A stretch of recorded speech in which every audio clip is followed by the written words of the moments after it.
Everybody, it's Frank. I got this. I don't know. It's like a canker sore at the tip of my tongue, and I didn't.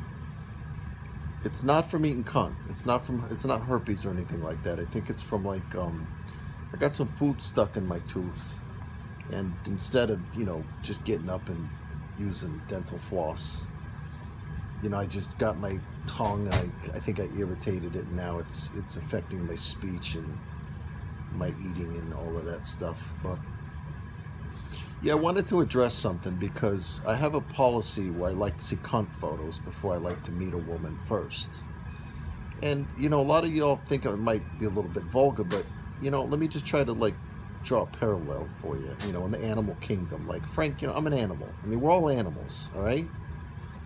So it's like when like when dogs sniff each other's assholes, and they're like, "Hey, who are you? Let me sniff your asshole." It's like you don't really know.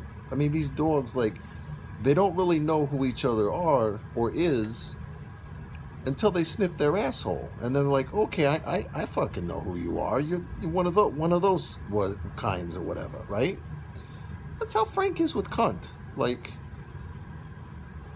I don't really know who you are until I see your cunt. It's just.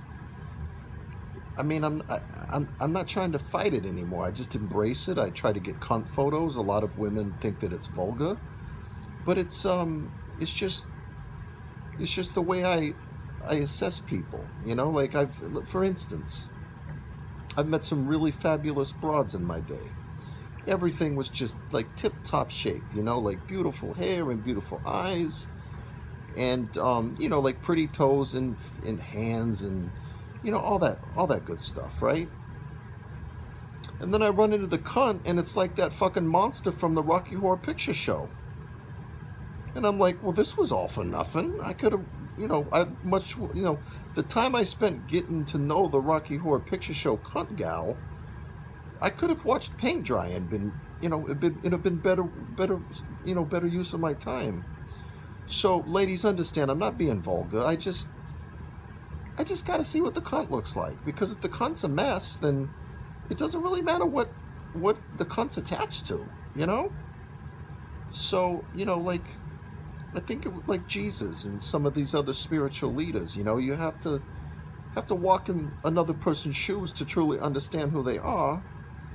So when I ask for a cunt photo, I ask that you not get offended and try to, walk in Frank's shoes for a minute and just take the photo and send it and be done with it. So on that note, I'm going to have an open casting call for cunt photos, and I'd like you to participate. And the choice is yours. Do you want to be great or do you want to be mediocre?